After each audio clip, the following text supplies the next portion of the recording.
Back now at 8:09, it would be painful enough to learn you were being conned by a boyfriend. So what would you do if you learned he had done the same thing to 3 other women? Well, that's what happened to this group, and they decided to take matters into their own hands. We're going to talk to him exclusively in just a moment. But first, with the backstory, NBC's Kevin Tibbles. He said he was in love. Very, very charming man. Over and over. Very gentle, charming. Problem is, he was saying it to several different women. He just represented a very kind of exciting life, exciting possibilities for me. And with each one, a different story. We were going to get married. He talked extensively. It turns out, a web of deceit. All spun by 44-year-old Englishman Simon Reed, who after 3 years of masquerading as everything from a jet-setting businessman to a daring rock climber, was caught and exposed by the very women whose hearts he broke. I don't even know what the truth is anymore, to be honest. The sensational transatlantic story now blares from the British tabloids. First of the 4, Minnesotan Andy Nash, who met him online. I think lying just comes naturally to him, so he was, he's able to, spin all these stories. Stories like being the father of a fighter pilot injured in Afghanistan. That's what Laura Buckingham says he told her in England.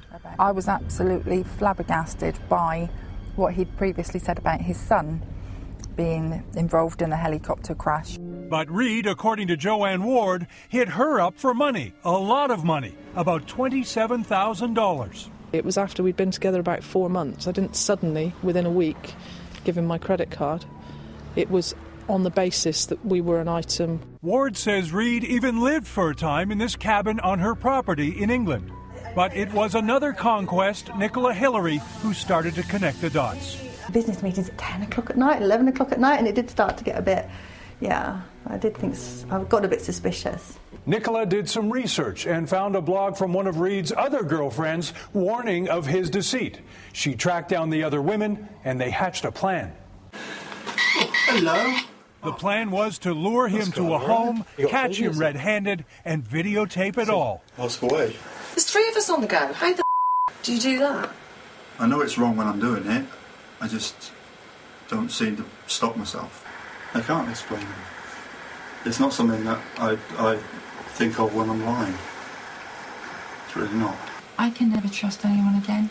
I don't go into it to on people. After grilling him for several minutes, the jig was up. So will you be happy that I'm going to call the police now? Yes. To come in and see you? Yep. And you're going to admit to defrauding everyone? Yep. Simon Reed, trapped and apparently confessing to it all. He is now behind bars, serving 30 months in a British jail for 2 counts of fraud. The judge called his offense despicable. For these women, a bit of consolation and finally, justice. For today, Kevin Tibbles, NBC News, Chicago. And Joe Ward, Laura Buckingham, Nicola Hillary, and Andy Nash are with us exclusively. Good morning to all of you. Good morning. Before we talk to you, I want to mention we did reach out to Simon Reed's lawyer, who said that Simon has cooperated in full with the police and pled guilty. He says he has also expressed his remorse and believes his sentencing is just. What a web of deceit. Let's just go down the line. What did he tell each of you his job was? Andy, we'll start with you. Independent contractor. Nicola? International businessman. Okay, Laura? Drug and alcohol counsellor. And Joe? A professional indoor speed climber. And do you feel like he kind of tailored his story to what he thought you wanted to hear? Yes. Explain. He would just spend so long talking to you. When you got together, you'd have these really long conversations, and I think he was trying to work out what sort of guy you were looking for, what you were interested in, and then he would tailor himself to become that man. And Andy, this started with you in Minnesota in 2008. Yes. You said he was talking about getting married, and then you found out what? I found out he had a wife already, so he couldn't marry me. And you decided to write a blog. I did. Yes, I already had my blog going since 2003, but wrote a kind of a scathing post about him, used his real name, used his photo, and said, watch out for this guy. And meanwhile, he moves back to the UK. Joe, you start dating him. He told you an incredibly sad story about his father being on life support. And then what did you find out? Yeah, he cried on my shoulder. Initially, he'd worked at my local pub, which is where I met him. Cried on my shoulder, told me he'd had to switch his dad off life support. And then after that, he told me his mum had tried to commit suicide because she was so upset about it, and that she'd had to be sectioned into a local mental hospital. And then one day, you called looking for him and found out that he was with his other girlfriend.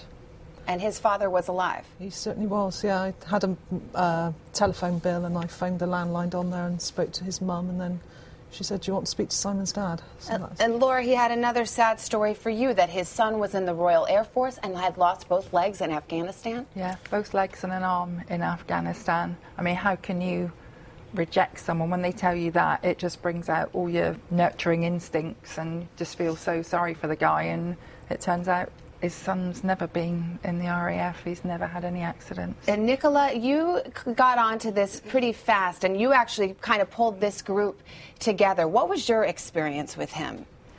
He told me variations of the same theme. His father was dying when we were dating and had died a few weeks after we met each other. And the same, his son was in Afghanistan, but no limbs removed. It's all slightly different variations on the same theme. All right, and then whose idea was it to confront him on video? That tape is priceless.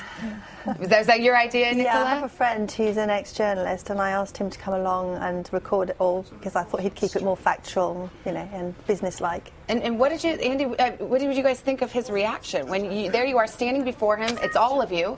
You said it lasted 4 hours. It did. Well, that may be punishment enough.